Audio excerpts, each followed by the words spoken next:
Breaking news आयो सां share कई पिया। सुप्रीम कोर्ट जनरल रिटायर्ड फैज़ हमीद ख़िलाफ़ ज़मीन ते कब्ज़े ख़िलाफ़ दाख़िल दरख़्वास्त उकलाए छॾी आहे। दरख़्वास्त गुज़ार वटि फैज़ हमीद समेत रिटायर्ड धुरियुनि ख़िलाफ़ 3 फॉर्म्स आहिनि। सुप्रीम कोर्ट केस में मेरिट्स खे ॾिसण खां सवाइ दरख़्वास्तूं उकलाए थी। अटॉर्नी जनरल जो चवणु आहे त रिटायर्ड फ़ौजी ऑफिसरनि ख़िलाफ़ कार्रवाई लाइ पंहिंजो इदारो मौजूदु आहे।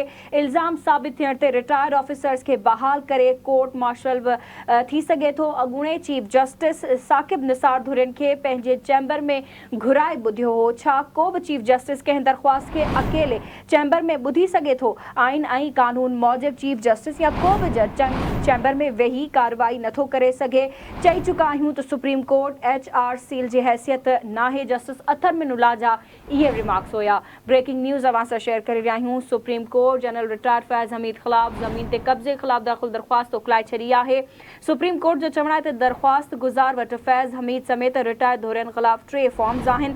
चीफ जस्टिस चयो त सुप्रीम कोर्ट केस में मेरिट्स खे ॾिसण खां सवाइ दरख़्वास्तूं उकलाए थी।